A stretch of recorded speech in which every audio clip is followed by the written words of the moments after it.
বিসমিল্লাহির রহমানির রহিম। আসসালামু আলাইকুম। আমি আজকে রান্না করব বলতে সিম আর আলু টমেটো দিয়ে চচ্চড়ি করব। একটু পোড়া পোড়া চচ্চড়ি করব, সাথে দিব লোনা ইলিশ। বাই দা ওয়ে, আমি মাহমুদা খানম, মাহমুদা ডাইন থেকে সবাইকে স্বাগতম। সিম চচ্চড়ি করার জন্য চুলায় একটা ফ্রাই প্যান বসিয়ে দিয়েছি। দিয়ে দিচ্ছি তেল, সয়াবিন তেল দিয়ে দিলাম।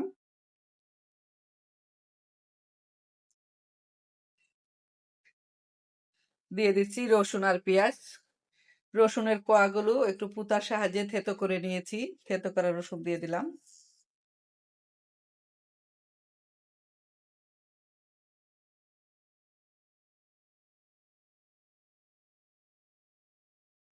পেঁয়াজ রসুন 2 মিনিট ভেজে নিলাম।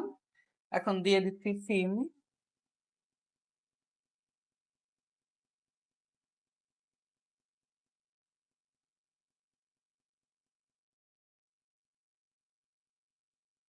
দিয়ে দিচ্ছি আলু।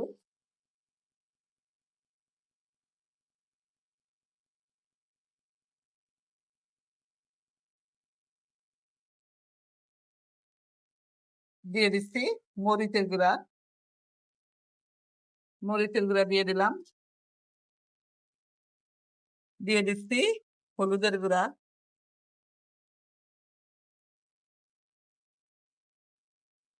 দিয়ে দিচ্ছি ধনিয়া গুঁড়া।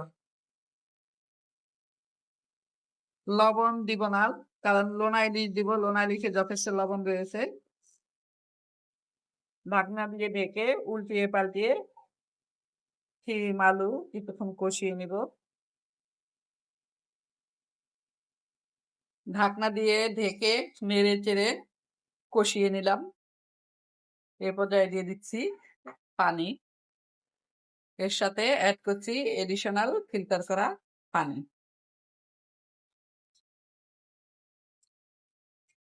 দিয়ে দিচ্ছি লোনা ইলিশ।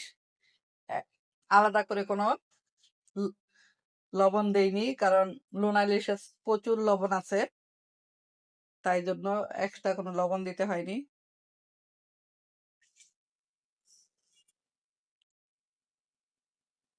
পানি একদম শুকিয়ে গেছে। এ পর্যায়ে দিয়ে দিলাম একটু বেশি করে ধনিয়া পাতা।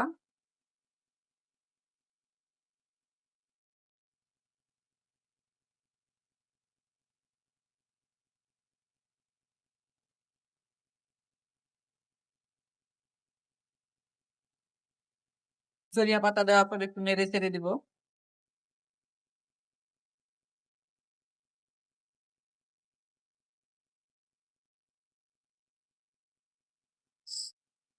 শিম, লোনা ইলিশ, ধনিয়া পাতা, টমেটোর অ্যারোমা সারা বাড়ি ছড়িয়ে পড়েছে।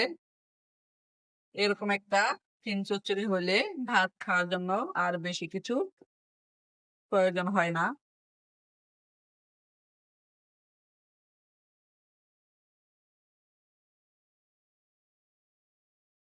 সবাই ভালো থাকবেন, সুস্থ থাকবেন।